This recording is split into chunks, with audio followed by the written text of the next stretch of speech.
Portal RMS News, podcast Hora da Verdade, todas as quintas-feiras, 21 horas. Transmitido na TV Stream do portal, no YouTube, Facebook, Instagram, TikTok e Spotify. O governo de São Paulo divulgou que o estado registrou neste início de ano queda de roubos, principalmente os relacionados aos roubos de veículos e os casos em geral. Foi o menor número para o mês de fevereiro desde 2001, início da divulgação das estatísticas criminais. Houve uma queda de 1,5% nos roubos de veículos no comparativo mensal, passando de 2.285 para 2.250 ocorrências em todo o território paulista. Os roubos em geral, que incluem os de banco e carga, diminuíram 13,5%. Roubo de carga é o menor desde 2003 em todo o estado, conforme dados da Secretaria de Segurança Pública do Estado de São Paulo. Não houve registro de roubos a banco em fevereiro no estado. Ainda conforme o balanço, os furtos em geral, que incluem os de carga, tiveram uma oscilação de 3,2% no último mês. A quantidade chegou a 48.026 registros no território paulista. Sorocaba, área do 7º Batalhão. Vamos conhecer as ações desenvolvidas pela Polícia Militar, comandada pelo Tenente Coronel Fábio Aro. Coronel, obrigado por atender a Hora da Verdade, podcast do portal RMS News. Diante desse retrato do estado de São Paulo, quero que o senhor fale para nós sobre o dia a dia do 7º Batalhão da Polícia Militar em nossa cidade, das ações e desafios no combate diário à criminalidade, sobre esse cenário que falamos no estado de São Paulo. Satisfação imensa tê-lo conosco aqui, Coronel. Igualmente, Oliveira, a todos os telespectadores, né, que nos acompanham aí no RMS News. Satisfação poder estar atendendo a sua demanda aqui e expor um pouco da atividade que se desenvolve aqui em Sorocaba na questão do policiamento. Graças a Deus, né, a gente tem um momento muito feliz na segurança pública, em que a gente realmente encontra hoje redução de índices importantes, como é o caso do roubo que foi anunciado no estado aí. Aqui em Sorocaba nós também tivemos uma redução, né? Correto. Números, os números estão aí, é fato. No dia a dia do policiamento, aí observando todos esses cenários, com toda a tua equipe na rua, essa sensação, hoje o senhor também já vê acontecendo, Coronel, e te pergunto o seguinte: quando nós colocamos essa informação no ar, você sabe que nas redes sociais há aqueles que aplaudem e aqueles prontos para destruir qualquer informação. E eu percebi ali uma movimentação de um grupo querendo descredenciar estas informações. Por isso que eu pergunto para o senhor, qual que é a sensação do dia a dia do homem que está 24 horas com o olhar sobre a cidade? Os crimes com violência mais elevada, violência mais exacerbada, que são os casos de homicídio, roubo, a gente realmente tem uma diminuição dia a dia. Há 20 anos a Polícia Militar vem trabalhando para contribuir nessa redução, né? A gente sabe que a redução do indicador dos delitos não é exclusivamente relacionado à ação de polícia, mas a gente sabe que a polícia é um fator muito importante no trabalho do dia a dia para essa redução, né? Diria até que um dos fatores principais, aí, principalmente nos crimes de elevada violência, que é o caso do homicídio, do roubo. Esses indicadores estão caindo. Agora, a gente entende a demanda da comunidade, porque aqueles pequenos delitos, que é o furto de um hidrante, o furto de uma fiação, o furto de uma torneira, esses continuam acontecendo, e muito puxado em virtude de uma elevação da população em situação de rua, né? Hoje a gente tem uma realidade que a gente tem muitos moradores de rua, é o caso aqui de Sorocaba, né? A cidade vem sofrendo uma expansão acelerada, né, em virtude de um momento econômico favorável, de uma gestão pública favorável ao crescimento do município, né? O município hoje ele se encontra numa situação favorável ao crescimento e o crescimento traz alguns problemas, né? A gente entende a sensação que a comunidade tem, né, dessa questão de que parece que não mudou, porque ele chega em casa e o hidrante está faltando, né? Ele chega em casa e ele vê lá que ocorreu um pequeno furto na sua área comum ali que estava mais desguarnecida. Então, levaram uma torneira e isso abala o cidadão, né? Eu sou residente do município também, eventualmente, quando acontece um negócio desse, leva uma bicicleta que ficou na garagem. Então, isso traz para a gente uma sensação muito grande de insegurança. Mas são pequenos delitos hoje que são os crimes de furto. A gente pede para a população contribuir para o planejamento da polícia. O que acontece? Muitas vezes o pequeno delito ele não é registrado, porque a pessoa fala, levaram aqui uma torneira, eu não vou registrar o boletim de ocorrência de uma torneira. Né? Isso impede as instituições públicas de ficarem sabendo que o delito está ocorrendo naquela região, porque o furtador ele é um oportunista. Então, quando ele encontra um local que está mais vulnerável, onde as casas estão sendo desguarnecidas, onde ele encontra um ambiente favorável para ele estar circulando sem vigilância, ele vai atuar nesse local. Então, por isso a importância do boletim de ocorrência. Quando ocorre um furto, um roubo, qualquer delito na sua esfera de atuação, as instituições públicas têm que ser comunicadas e o registro é muito importante. Hoje a Polícia Civil oferece o registro online, a pessoa pode entrar na delegacia eletrônica e registrar esses pequenos delitos da casa dele. Então a gente pede que isso seja feito, porque isso para a gente vira estatística, números, isso mostra para a gente um mapa de onde o delito está acontecendo, para que a gente possa direcionar o nosso policiamento. A nossa cidade é gigantesca, né? Ainda somos só um batalhão, depois a gente vai conversar sobre isso, né? Mas por enquanto em Sorocaba nós só temos um batalhão de policiamento e esse planejamento é feito em cima da demanda. Correto. Então eu preciso saber onde as coisas estão acontecendo no município para atuar. Então a gente sabe que eventualmente um pequeno furto, às vezes, o cidadão fica lá muito chateado e é natural. E o cidadão está certo, porque ele não devia ser vítima disso. Mas, se a população olhar por um outro lado, a gente não tem em Sorocaba roubo a banco faz muito tempo, a gente não tem em Sorocaba sequestro faz muito tempo. Então, os grandes delitos violentos que no passado aconteciam, hoje em dia está cada vez mais difícil. Então, a gente tem atuação nessa criminalidade de maior letalidade, a gente está conseguindo um sucesso mais expressivo, vamos colocar dessa forma. Eu creio que ficou muito claro, o senhor é de fácil comunicação, aliás, foi da comunicação da Polícia Militar, ele conhecia ali na comunicação social, isso é a época tenente ainda, né? Iniciando, no início praticamente de carreira, 20 anos atrás, então consegue passar bem, de forma objetiva, que a gente tem um entendimento justamente para poder fazer esse recorte. Os crimes considerados aqueles robustos, né, roubo, assaltos, houve essa redução, mas talvez a população não sinta isso no dia de imediato, porque ela está vivendo o problema dos furtos, os pequenos furtos. É o furto de celular, né? É o furto, o roubo, a ação de criminosos usando motocicletas para furto celular, e outros furtos que acabam criando um transtorno violento para a população, mas que a polícia está com um olhar sobre isso, né? É isso que eu posso entender, coronel?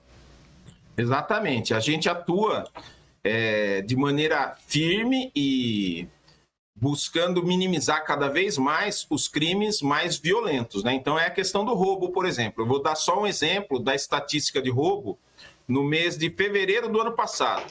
O roubo no fevereiro do ano passado, nós tivemos 101 casos. Esse ano, foram 87. Entendeu? Então, assim, janeiro e fevereiro desse ano estão dando aqui 190 roubos. Ano passado, janeiro e fevereiro, deu 216. Isso então, em Sorocaba nós estamos falando. Em Sorocaba. Então, o roubo é o delito que mais traumatiza o cidadão, né? Você está lá sendo vítima de um infrator, muitas vezes violento, apontando arma, colocando sua vida em risco. É muito traumatizante o roubo. Então, a gente atua pesado para prender esse cidadão do roubo. O que acontece com os pequenos delitos de furto? Nós prendemos também. A Polícia Militar prende e prende muito, né? Assim, para citar um caso, na área centro de Sorocaba, no ano passado, nós tivemos lá um cidadão, um furtador, que ele foi pego 11 vezes até ele ficar preso. 11 vezes. Então, ó, ele praticou um delito ao estabelecimento lá, ou ele foi pego em flagrante, ou tinha imagem, deu para identificar que era ele. 11 vezes ele foi preso, não é que ele furtou 11 vezes. 11 vezes ele foi preso. Só na 11ª é que ele foi ficar preso. Então, uma pergunta... A gente tem uma fragilidade na lei hoje para segurar o pequeno infrator muito grande. E isso, por alguns, é entendido até como um incentivo a esse pequeno delito. Exato. Né? Porque o infrator, ele não sente ali, logo na sua primeira, na segunda infração, uma consequência do seu ato. E isso fomenta que o cidadão continue praticando esse tipo de delito e onerando aí a comunidade de segurança e patrimônio, né? Então, a gente tem que ter essa visão, cobrar os nossos legisladores para a gente ter leis mais firmes, porque hoje a polícia prende. Eu sempre, quando a gente entra nessa pauta, nessa discussão, quantas vezes a gente não pega o furtador andando com o bem, né? Como a gente diz, saindo da casa com o bem, leva para a delegacia, registra-se o fato e ele vai responder em liberdade. Entendo. Eu vou te fazer uma pergunta, não é para polemizar, não, mas é sobre o cenário que está aí. Antigamente eu sei que vocês iam sair pela tangente para não criar nenhum tipo de conflito e o objetivo é o mesmo. Mas como chegou na pauta da sociedade, é bom a gente perguntar. O ministro Lewandowski, dias atrás, disse que a polícia prende mal, né? E isso causou um burburinho ali. Só que ao mesmo tempo que a gente percebeu o seguinte, que a própria sociedade reagiu a isso. E disse, não, a polícia está prendendo. O problema que era intocável a sociedade falar, os setores da sociedade comentarem, era que estava tendo um problema junto ao poder judiciário. Mas ouvindo a tua fala agora, você está falando, olha, a legislação, né? Ou seja, vai mostrando em que estágio esse cenário está. Queria que você comentasse um pouco, justamente diante desse cenário que está em pauta, que foi colocado pelo próprio hoje ministro da Justiça, o Ricardo Lewandowski, que abriu uma discussão que eu creio que é salutar, para a gente poder entender o que está acontecendo e como vocês, que são agentes da autoridade, sentem esse cenário e o que pode ser feito para melhorar. Nós continuamos, né, como Polícia Militar, a gente continua trabalhando em prol do cumprimento da lei, que é a missão da Polícia Militar. Tá? Então, a lei não permite que o cidadão furte. Entretanto, a pena e o processo penal estabelecido para executar, né, tanto a sanção como o processo dessa acusação, ele tem um trâmite no Brasil que ele acaba gerando esses resultados não desejados do indivíduo permanecer mais tempo livre. Então, hoje, o que acontece? A gente teve a instituição da situação da audiência de custódia. A audiência de custódia é um primeiro contato ali do réu com o juiz. E em outros sistemas de outros países, esse é o momento em que o judiciário, pela lei, tomava já um contato com o crime ocorrido E ali, junto ao Ministério Público e polícia, já se fazia o quê? Um pré-julgamento, no sentido de que você assume que você praticou esse delito, porque os casos que vão para audiência de custódia são casos de flagrante. Ou seja, o indivíduo foi pego na prática daquele delito. Em outros países, isso é feito o quê? Já se faz uma pré-audiência. Se o infrator ele assume que realmente ele estava praticando aquele delito, ele foi pego na prática, em flagrante, né, fazendo esse delito, já se oferece ali um acordo, ele assume a culpa do delito, você tem uma economia processual e ele recebe uma pena reduzida, mas recebe uma pena. No Brasil não funciona dessa forma. No Brasil foi instituído a audiência de custódia, onde a preocupação da audiência de custódia é única e exclusiva em saber se o indivíduo que foi preso sofreu violência por parte da polícia. Então, se foca na audiência de custódia para saber se foi respeitado os direitos do preso. Que a gente não está aqui dizendo que o direito do preso não tem que ser respeitado. A gente concorda que o direito do preso tem que ser respeitado. Entretanto, a gente já tem a mobilização de todo um aparato público que já podia ali também, além de analisar se houve algum tipo de violência ou se houve um tipo de extrapolação na atividade policial, mas também já entrasse no mérito do crime cometido. Você não ia, você tendo a possibilidade de já fazer um acordo, estabelecer uma pena menor e reduzida ali, Exato. Você teria ali uma economia processual fenomenal. Mas no Brasil, essa iniciativa parou única e exclusivamente na questão da atividade policial, né? Então, se analisa numa audiência de custódia a atuação do policial, como ocorreu a prisão no ato ali em flagrante. Então, analisa-se única e exclusivamente isso. O que, no nosso ver, né, parece ser um desperdício de energia do judiciário, na verdade, porque fica ali parando o processo e volta depois. E isso, aí, qual é a consequência para a nossa atividade? Independente se houve excesso ou não, normalmente acontece isso, o cidadão alega, às vezes, que ele foi vítima ali de alguma agressão, o juiz expede uma ordem judicial para a gente ter o caso, a gente investiga, apura, e qualquer excesso que a gente possa ter prova, né, que tem lá exame de corpo de delito, que tem característica, testemunha, o policial é punido. Não tem, quanto a isso, não tem preocupação nenhuma. A polícia busca sempre que o nosso corpo de profissionais seja eficiente e trabalhe dentro da legalidade. Essa é a missão institucional. Esclarecido. Essa realidade fomenta o quê? Essa impressão que fica para a comunidade que a polícia prendeu o indivíduo, pego em flagrante, porque o que vai para a audiência de custódia, volto a dizer, são casos de flagrante. Então, o indivíduo foi pego em flagrante, foi para a audiência de custódia. Na audiência de custódia, o juiz analisa lá se houve ou não excesso por nossa parte, e aí ele fala, como é um crime de pequeno potencial ofensivo, libera ele agora para guardar o julgamento. E aí isso dá uma impressão para o cidadão? Que a polícia prende e o judiciário solta. Mas o judiciário está cumprindo a legislação. A gente precisa o quê? Ter uma legislação que deseje, né, cumprir esse processo, esse rito. Então, a gente precisa melhorar essa legislação no sentido de ter uma eficiência maior na audiência de custódia, porque isso ia ser um ganho espetacular, não só para a polícia, como para a sociedade, né? Porque se o indivíduo que está ali praticou um pequeno furto, recebe uma pena ali de dias preso, ele já recebe no ato a consequência do seu ato. Não tem nem dúvida.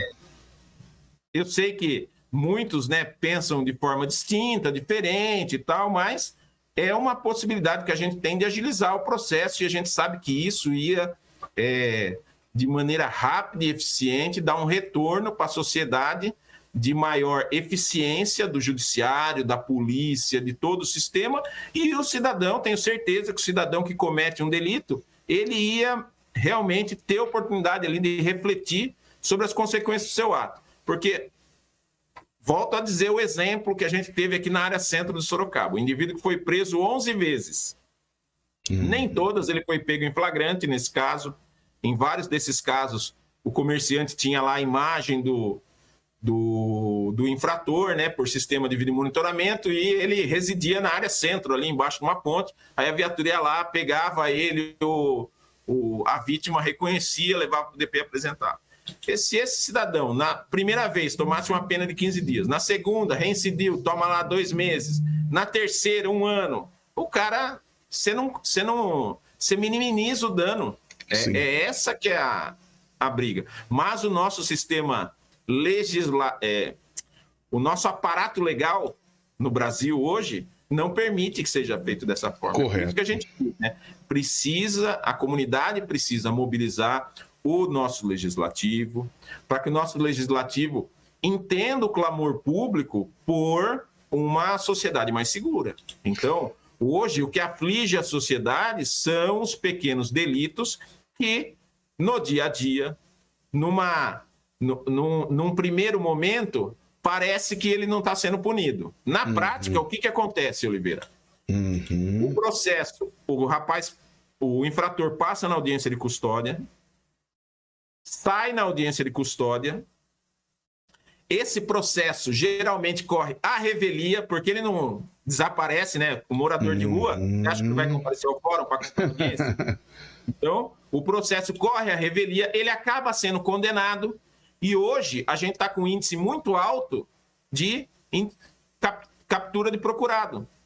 Hoje, o forte hoje na instituição é o quê? Captura de procurado. Porque a gente já está colhendo o resultado desses anos de audiência de custódia, em que o indivíduo sai, não responde o processo, desaparece, e aí vão saindo as condenações hoje. Então, a gente tem um elevado número de cumprimento de mandado e capturando procurado. Ao passo que hoje tem cidadão que já se emendou, o cara estava trabalhando, buscando lá, e aí eu tenho que cumprir mandado, vou buscar ele na obra lá, onde ele está lá de ajudante de pedreiro trabalhando. É comum isso acontecer hoje. Sim. Pega o cara lá, segunda, terceira vez que ele foi preso, falou, vou largar disso, começou a trabalhar, endireitou, sai o mandado, localiza o cara, ele estava trabalhando. E a inteligência artificial vai ajudar muito nisso, né? Em São Paulo a gente já está tendo resultados e Sorocaba está sendo implantado, inclusive, esse sistema que eu quero acreditar que muito vai ajudar, se é que já não está ajudando, né? Vocês já estão fazendo uso desse sistema, coronel? Está em implantação, né? A gente está colaborando aí junto à prefeitura municipal, né? O governo do município aqui estabeleceu um convênio junto à Secretaria de Segurança Pública, adquiriu uma ferramenta um software de inteligência. Então, em muito breve, né? Se tudo correr bem, é esse mês ainda que eu acho que a prefeitura quer lançar aí o sistema. Se não for esse mês, acho que é mês que vem. E aderindo aí ao programa Muralha, né? Não tem nem Muralha dúvida. Eletrônica. Dentro do Muralha Eletrônica tem o Smart Sampa, né? Que é o sistema que trabalha lá com imagens de reconhecimento facial e reconhecimento de placa veicular, né? Então o sistema automaticamente, né? E esse que é o ganho, o sistema ele consegue ler a placa, ele consegue identificar a pessoa procurada e ele pode estar nos avisando, ele gera a ocorrência automaticamente, né? Esse que é o ganho dessa ferramenta, porque deixa de ficar na mão de uma pessoa, né? Porque o vídeo monitoramento, quando ele fica na mão de uma pessoa, a pessoa tem aquela limitação, como qualquer ser humano, claro. Ele vai ter que consultar o quê? A memória, né? Buscar informação em algum outro sistema para daí ele estar verificando se aquela placa é mesmo roubo, se aquele indivíduo é o indivíduo que está procurado. Então, o ganho aí dessa ferramenta, que é o carro-chefe, o Smart Sampa, né? O programa reconhece o veículo, a pessoa que é procurada com base no banco de dados que ele tem acesso. Então, vai ser um ganho muito importante para o município. A gente tem certeza que a gente vai poder produzir bastante aí, tanto na captura de procurado, quanto na recuperação de veículos, tanto produto de furto e roubo. Acho que vocês vão ter que comprar um ônibus para ficar fazendo viagem para o presídio para levar. Vai cair muita gente aí, viu? Ansioso, Oliveira. Vocês vão ter que comprar um ônibus e daqui a pouco vão reclamar que o presídio não está comportando mais, superlotação. Daí eu te pergunto uma outra questão. E o novo batalhão? Sai, não sai? E se sair, que eu, pelo teu olhar aí, pela nossa conversa, um pouquinho antes de entrar no ar, creio que caminha para isso daí. Em saindo, qual vai ser o impacto de um segundo batalhão dentro da cidade? E pelo projeto, daquilo que você sabe, que está lá na Secretaria de Segurança Pública, não é construir um novo batalhão e pegar metade dos teus homens e colocar lá. Daí não vai resolver nada. Não precisa nem ser especialista para falar, né? O que vai acontecer? Conta pra gente aí, Coronel. Nós estamos aguardando também, né, Oliveira, a promessa do nosso secretário de Segurança, né, o deputado Derrite. Ele prometeu já no início do mandato dele, né, que Sorocaba ia ser contemplado com um segundo batalhão. É uma demanda antiga já, né? O nosso município, pelo porte do município dentro do estado, é o último município a ser contemplado aí com um segundo batalhão, né? Então, foi uma tranquilidade para a gente quando teve a nomeação do secretário, que é de Sorocaba, e conhece a realidade aqui do município, né? E pode contribuir para melhorar aqui, né, a segurança da cidade. Então, nosso agradecimento ao nosso secretário, né? Porque realmente é uma demanda que o município precisa. Ele prometeu a criação do batalhão com criação de vaga, né? Então, nós vamos ter o aumento do efetivo, não vai ser como você bem mencionou aí, né? Simplesmente pegar o que tem e dividir. Então, a gente está nessa expectativa também. Provavelmente esse ano deve se concretizar essa criação. E estamos trabalhando para colaborar, tudo que é possível aí a gente está melhorando aí o terreno para que isso se concretize. Deixa eu te fazer uma... Sim, pode concluir, desculpe.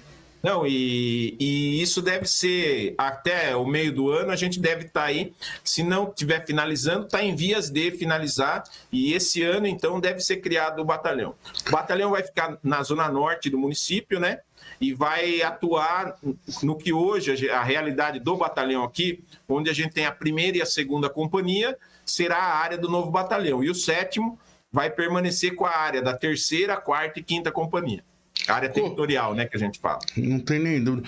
Ô, Coronel, como o senhor viu aí essa decisão do STF concedendo poder de polícia para a GCM em todo o Brasil? Vai ajudar? Vai atrapalhar?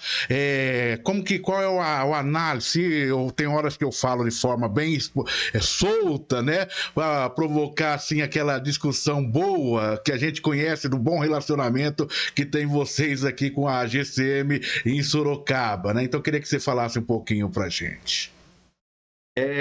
Sorocaba, a gente brinca, né? Que a gente vive hoje numa ilha de bons ventos, né?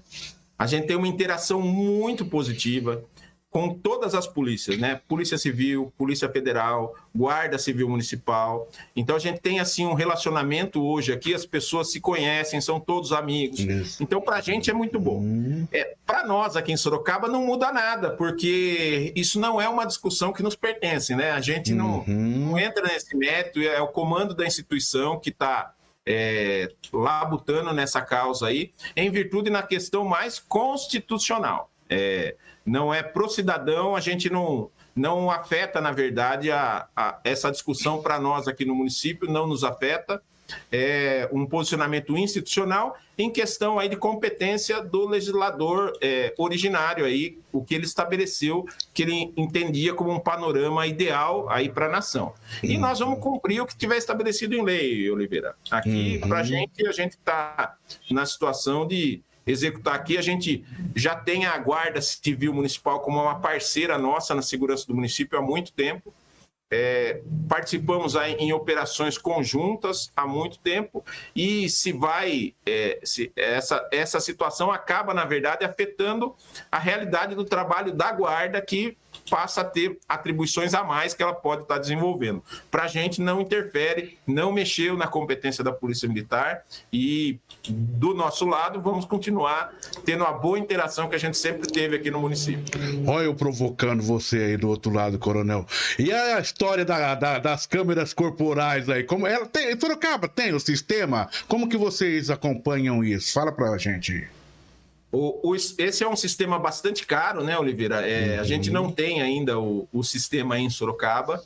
É uma ferramenta muito boa de inibição de atos violentos, principalmente do que a gente que trabalha na rua, você acaba sofrendo no dia a dia, né?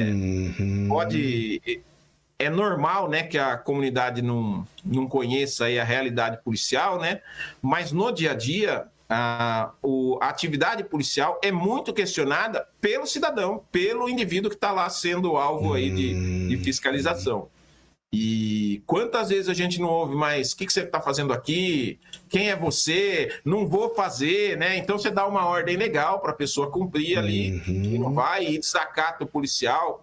Antes, tudo isso ficava em objeto de prova, né? E a gente faz bastante tempo, em razão até de um entendimento do judiciário quanto a valor da prova, da fala do policial, por exemplo, o desacato antes era um crime que você, muitas vezes, acabava nem apresentando em virtude de... Vai ficar aquele... ele falou que... Você está falando que ele falou que não falou, mas hoje, com a câmera corporal, você acaba com isso, né? Hoje, com a câmera corporal, num atendimento de ocorrência, se o indivíduo desacata o policial, a situação está gravada, né? Então, acaba sendo um meio de prova muito eficiente na atividade policial. Então, na prática, a gente pôde ver no dia a dia que é uma ferramenta muito interessante, principalmente também nas manifestações, onde ocorrem muitos excessos por parte de manifestantes, né? Dependendo do movimento que está se manifestando, eles abusam bastante ali na presença policial. E hoje, quando você tem uma ferramenta dessa, em que grava lá a situação que está sendo ocorrido, é uma segurança para o policial, independente de quem é a outra parte, porque isso facilita bastante a nossa atividade, né? Quem já não viu aí histórias daquele tipo de conversa, você sabe com quem você está falando, o indivíduo está pego ali numa infração, praticando um delito, e ainda quer se valer de uma posição do familiar, o que ele ocupa, para tentar se esquivar ali numa responsabilização. A câmera corporal vem trabalhando forte nisso, né? Então, para a gente seria uma ferramenta aqui que a gente ia usar com tranquilidade aqui no município, que, graças a Deus, a gente tem uma realidade muito boa aqui no município. Bons profissionais. Sobre essa história da carteirada, eu já ouvi falar de uma história de uma alta autoridade que chegou para um policial e disse, um soldado, e disse que você sabe com quem você está falando? E ele disse o seguinte, você sabe que quem está falando com você é o soldado fulano e tal, e você está preso, né? Porque a autoridade, o agente da autoridade agora aqui sou eu, e você cometeu infração e está preso, né? Então é mais ou menos por aí. Coronel, só para a gente caminhando para a linha de encerramento, a população, nós temos aí 7º Batalhão, BAEP, nós temos o grupamento Águia na cidade, o CPI 7, muitas vezes a sociedade, todos voltados para a segurança do cidadão. Mas dentro do contexto do 7º Batalhão, como que a gente pode visualizar as atividades dele no dia a dia na cidade de Sorocaba? O 7º Batalhão é o responsável exclusivo hoje, né, no município, pelo atendimento das emergências 190, né? Então, toda ligação hoje 190 que cai no Copom estão direcionados para as viaturas do 7º Batalhão. Com a criação do novo batalhão, a gente vai dividir isso, né? E nós temos a atribuição, a responsabilidade de fazer o policiamento preventivo também. Então, quando a gente fala para a comunidade que é importante ela estar registrando os pequenos delitos, comunicando os órgãos públicos dos fatos que acontecem no dia a dia, a importância é devida principalmente à execução desse planejamento. Nós fazemos um planejamento aí de uma atuação preventiva, que é a viatura passando antes que o delito ocorra, né, para mostrar que a polícia está presente, com base em indicadores criminais. Porque quando um delito acontece em uma localidade, é porque essa localidade trouxe algum favorecimento ao infrator. O infrator, para ele praticar um delito, ele precisa ter a vítima e a oportunidade. E a polícia busca, com o registro das ocorrências, está identificando quais são as oportunidades que o infrator está enxergando para a gente atuar na dificuldade, né, para acabar com essa oportunidade. Então, por isso que é importante o registro das ocorrências, isso fomenta um planejamento mais eficiente. Tendo um planejamento mais eficiente, eu vou ter um resultado melhor na ponta da linha para o cidadão. É que, na verdade, o que acontece é que o resultado positivo, muitas vezes, o cidadão não percebe, né? Então, o cidadão ele consegue identificar com clareza o momento que ele foi vítima de um furto, mas ele não consegue identificar quantas vezes o infrator ele foi desestimulado a praticar um delito em razão de um planejamento policial eficiente. Então, essa é uma dificuldade da gente mostrar, na verdade, a qualidade do nosso serviço. E, voltando na questão do 2º Batalhão, né, a gente brinca que aqui em Sorocaba a qualidade no nosso serviço é tão boa que a gente não dá problema num panorama estadual suficiente para que se crie um 2º Batalhão. Então, a gente pagou durante muito tempo pela eficiência do nosso trabalho. O batalhão aqui trabalha tão bem, a gente consegue um resultado tão expressivo que em outros locais que têm uma criminalidade mais alta acabaram se tornando prioridade no Estado e recebendo aí a criação de uma nova unidade e a gente foi ficando para trás. É por isso que foi tão importante para a gente a presença do secretário Derrite na frente da pasta da segurança, que conhece essa realidade aqui de forma bem profunda, né? Sendo não só morador do município, como policial militar também, né? Ele teve a sua história na polícia e pode analisar de forma tranquila isso e entender a demanda e a necessidade que a gente tem aqui no município. Então, para finalizar, é isso que a gente gostaria de deixar aqui, o nosso agradecimento à população, que é uma parceira. A gente hoje tem, não foi pauta aqui da nossa conversa, mas os PVS, os Programas de Vizinhança Solidária, são hoje parceiros da nossa instituição. A gente trabalha hoje preventivamente com várias localidades no município, estimulando aí o desestímulo de oportunidades aos infratores aí, e isso vem reduzindo a criminalidade.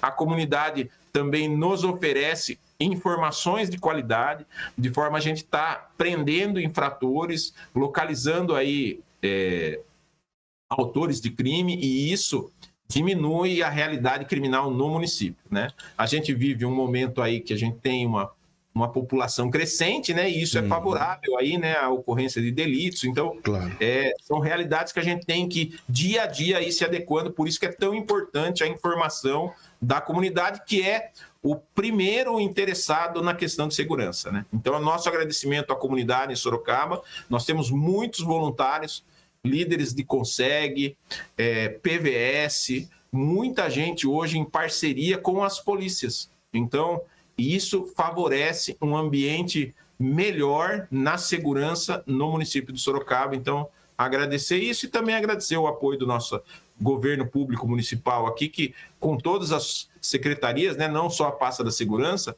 mas em todas as demais secretarias, nos aspectos que se envolvem na segurança, são sempre nossos parceiros aqui.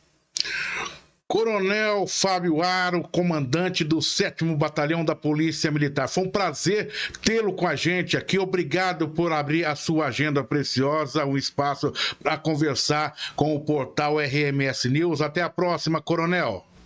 Igualmente, Oliveira. Sucesso e parabéns no comando do 7º Batalhão da Polícia Militar.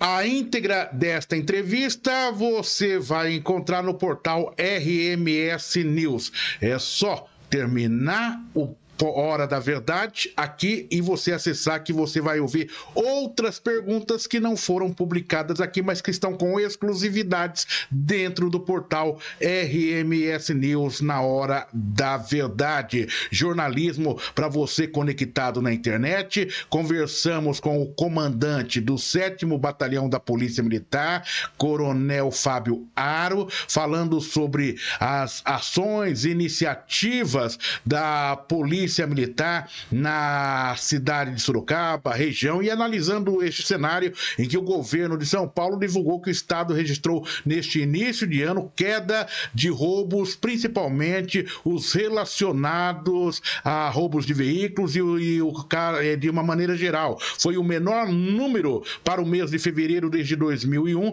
início da divulgação de estatística. Portal RMS News, podcast Hora da Verdade, todas as quintas-feiras, 21 horas, transmitido na TV stream do portal, no YouTube, Facebook, Instagram, TikTok e Spotify.